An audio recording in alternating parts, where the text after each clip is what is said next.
Paz do Senhor, queridos irmãos, graça e paz. Com muita satisfação, mais uma vez, estou aqui no canal da igreja, podendo compartilhar com os irmãos, estudar com os irmãos, né, a palavra do nosso Deus. Externo aqui a minha saudade em rever os irmãos, né? Faz praticamente 6 meses que nós saímos aí de Goiânia, mas a palavra de Deus, ela permanece, amém? Deus, ele tem nos abençoado e eu queria desejar aos irmãos um feliz 2022, né? E que esse ano possa ser um ano de vitória, um ano de bênção para todos os irmãos, amém? Eu convido os irmãos que ainda não são inscritos no canal da igreja, que assim o façam, para que aperte lá o sininho de notificação, de modo que sempre quando tiver um vídeo novo, os irmãos possam ser notificados e ali poder viver, né? Ter uma palavra de Deus, uma palavra para a vida, que possa edificar a vida de cada um. Amém, irmãos?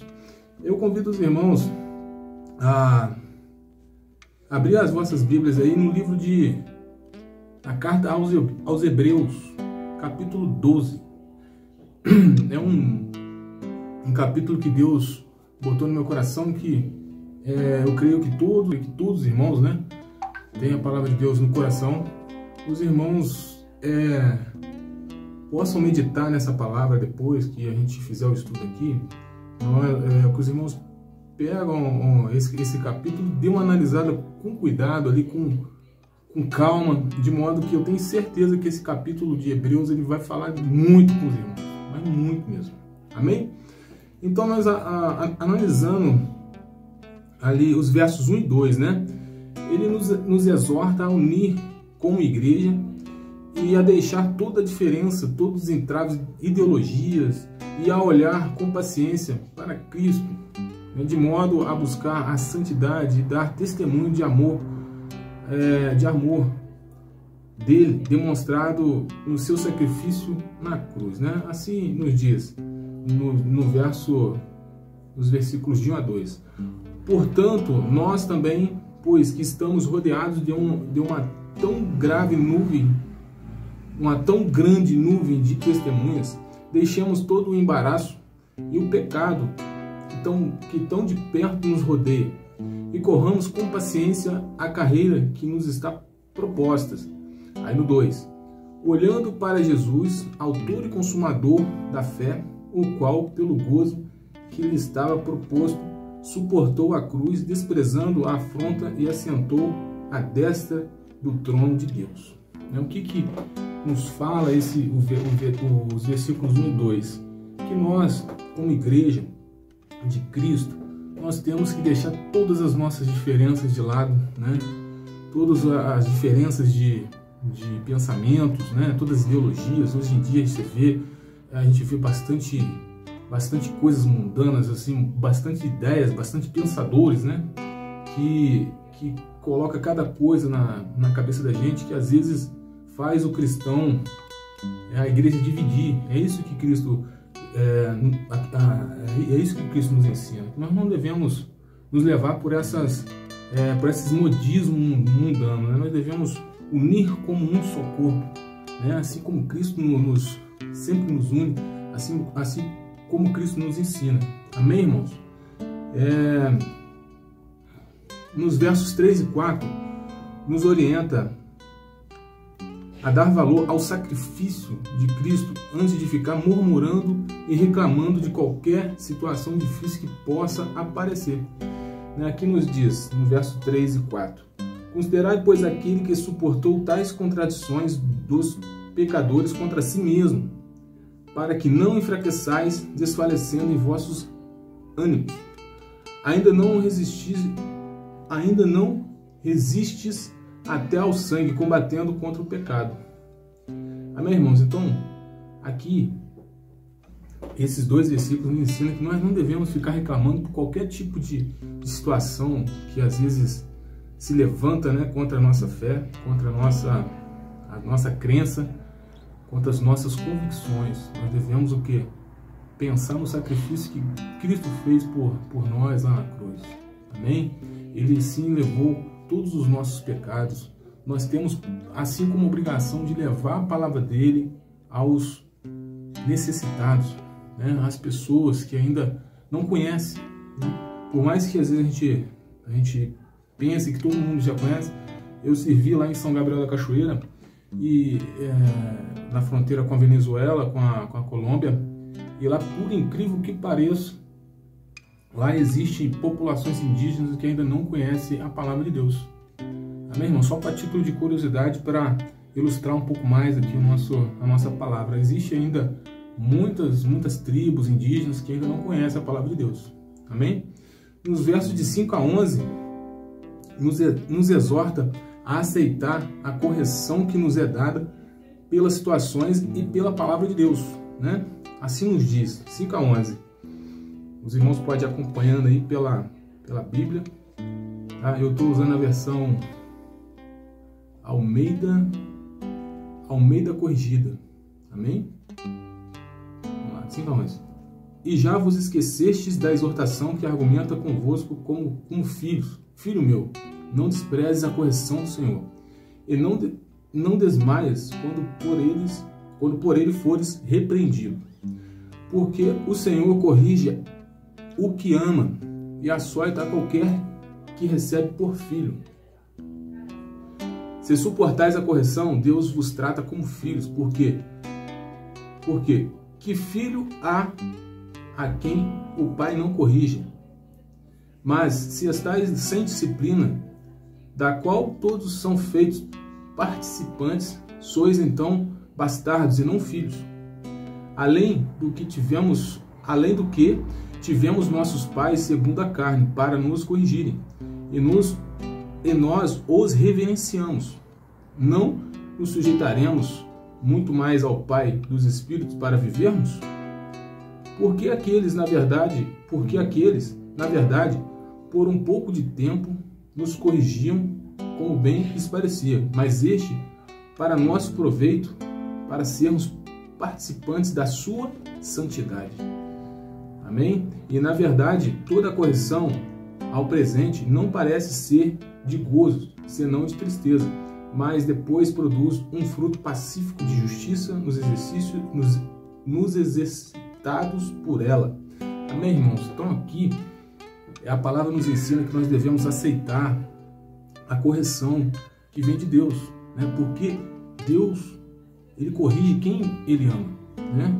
Às vezes, quando eu não sei que tipo de problemas que vocês estão passando, né? Às vezes essa correção pode ser o quê? Na vida conjugal, né? Tem cônjuge que às vezes tem dificuldade em aceitar certos defeitos de outro cônjuge, né? Então, às vezes essa situação ela vem de modo que a corrigir. Às vezes é uma situação difícil ali, né? Que o segredo está no diálogo, né? No diálogo, na conversa, né? Buscar Cristo para dentro do casamento. Amém? Problemas financeiros também, às vezes, nos vêm para nos corrigir, para que nós possamos ter um pouco mais de disciplina, né? Saber gastar de acordo com o que ganhamos, não gastar nem a mais nem a menos, né? Problemas familiares, às vezes, assim, o pai com o filho, né? Às vezes o pai é muito ausente. Eu passei um momento na minha vida que eu fui fazer um curso lá no Rio, que eu fiquei 6 meses, então eu percebi que aquilo foi difícil pro meu filho, né? Ele teve certas dificuldades na escola, então eu percebi que eu estava muito ausente, então eu tive que corrigir isso em mim, né? E de uma certa forma, aqui em Brasília, eu fico mais em casa, então eu aproveito mais eles, né? Então eu estou sendo aquele pai mais presente. Isso eu estou falando só de testemunho próprio, né? Eu não sei o que os irmãos estão passando, né? Então eu sei que Deus, Ele é onipotente, onisciente, Ele sabe os problemas de cada um, e basta termos fé e termos a consciência, o discernimento de perceber que estamos errados, que aquilo que está acontecendo, às vezes ruim para a nossa vida, é uma correção de Deus para que nós possamos buscar o caminho certo. Amém, irmãos? Amém. Então, continuando, nos versos de 11 a 14, nos direciona a buscar a santificação, endireitando o nosso caminho, né? Assim nos diz, versos 11 a 14.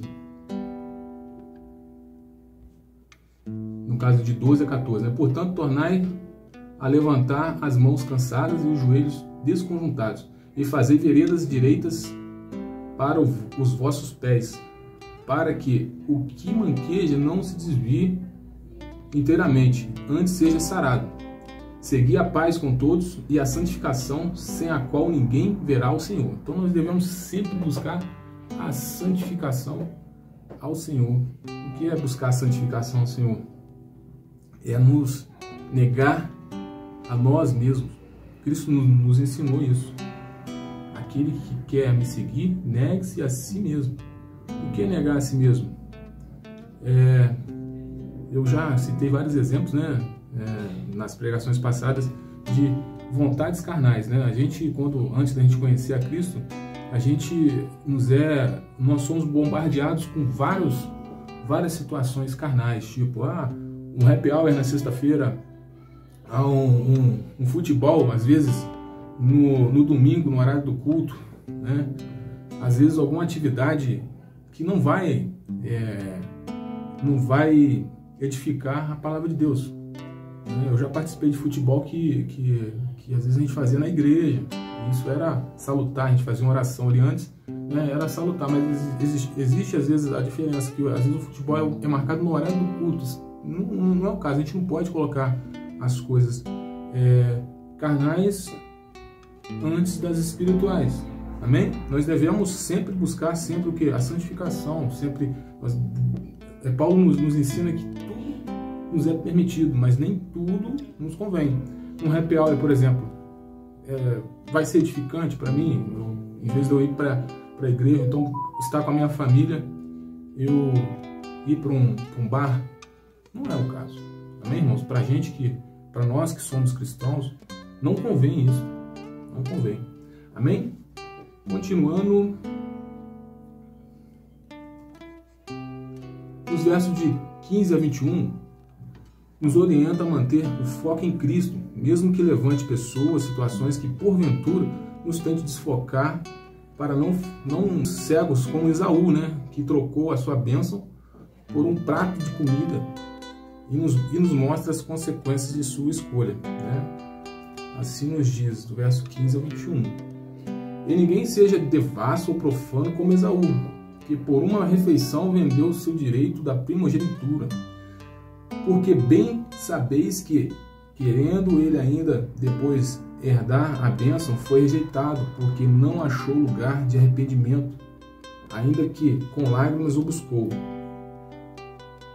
Porque não chegastes ao monte palpável, aceso em fogo, e a escuridão e as trevas e a tempestade, e ao sonido da trombeta, e a voz das palavras, a qual os que as ouviram pediram que se lhes não falasse mais, porque não podiam suportar o que se lhes mandava.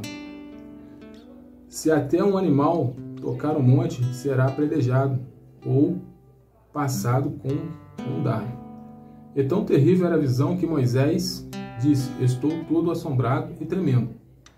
Então aqui nós podemos ver as consequências aqui que nos leva quando nós deixamos de buscar a Deus, né? Às vezes nós deixamos de seguir o Espírito Santo, e às vezes nós buscamos o que? Olhar com um olhar carnal, né? Diferente de Jacó. Jacó, quando ele ofereceu aquela alimentação para o irmão, ele estava focado na bênção da primogenitura, né? Na bênção de Deus. Ele estava focado além, coisa que o irmão dele não percebeu. O irmão dele estava focado, Esaú estava focado somente nas bênçãos carnais, quer dizer, nas bênçãos carnais, não, nas situações carnais, né? Na promiscuidade, né? Nos bens materiais. Não estava focado na bênção de Deus. Então, até porque as consequências foi complicado. Ele faz uma alusão aqui ao momento em que Moisés estava no Monte Moriá, né? Ali, né? Falando que mesmo que ele tente buscar, ele não conseguiria, né? Ele não conseguiria. O arrependimento dele não conseguiu, né? Porém, nos versículos 22 a 29, nos mostra os planos de Deus para a nossa vida, de estarmos na Nova Jerusalém celestial, com o nosso mediador e salvador Jesus Cristo, que derramou seu sangue redentor, diferente de Abel, que foi derramado, que o sangue de Abel foi derramado por vingança, né? Assim nos dias 22 a 29. Vamos lá. Mas chegastes ao Monte Sião, e a cidade, no caso, esse mais aqui ele está se referindo o que Deus quer que nós chegamos, né? Aqui, ó, nós possamos alcançar. Mas chegaste ao Monte Sião, e à cidade do Deus vivo, a Jerusalém celestial, e aos muitos milhares de anjos, a universal assembleia e igreja dos primogênitos que estão escritos nos céus, e a Deus, o juiz de todos, e aos espíritos dos justos aperfeiçoados, e a Jesus, o mediador de uma nova aliança, e ao sangue da aspersão que fala melhor do que o de Abel. Por isso que eu enfatizei aquilo lá na entrada, que o sangue de Jesus é o quê? Sangue redentor, né? Ele derramou seu sangue na cruz para que nós possamos ser salvos. Abel, o sangue de Abel foi derramado proveniente de uma vingança, né? Totalmente situações extremas, né? Situações extremas. Vede que não rejeiteis ao que fala, porque se não escaparam aqueles que rejeitaram o que na terra os advertia, muito menos nós, se nós desviarmos daquele que é dos céus. A voz do qual moveu então a terra, mas agora anunciou, dizendo: ainda uma vez comoverei não só a terra, senão também o céu. E esta palavra, ainda uma vez, mostra a mudança das coisas móveis como coisas feitas, para que as imóveis permaneçam. O que é as coisas imóveis? É a palavra de Deus, o amor de Deus para com nós, né? Que o amor dele é o quê? É infinito, ele é permanente, né? A palavra dele permanece para sempre. Por isso, tendo recebido um reino que não pode ser abalado, retenhamos a graça, pela qual sirvamos a Deus agradavelmente com reverência e piedade, porque o nosso Deus é um fogo consumidor. Amém, irmãos? Que palavra tremenda, né? Aqui nós podemos tirar vários ensinamentos, né? Várias conclusões. Eu creio que todo cristão deve refletir nesse livro de Hebreus 12, que aqui tem a forma que nos molda a sermos um cristão respeitoso com a palavra do Senhor, né? Um cristão, a palavra, né, de Deus, e Deus nos ensina como devemos ser, né? Como cristão, como ser humano, buscar sempre que a palavra dele, em vez de nós buscarmos o que é material, os bens materiais, nós devemos sempre buscar o que? A glória. Amém, irmãos? Então, eu finalizo esse vídeo com uma oração. Eu agradeço a Deus pela vida de todos os irmãos. Amém? Querido Deus, amado Pai Todo-Poderoso, glórias te damos, Pai, por estar nesse momento podendo estudar e analisar a Tua palavra, Pai.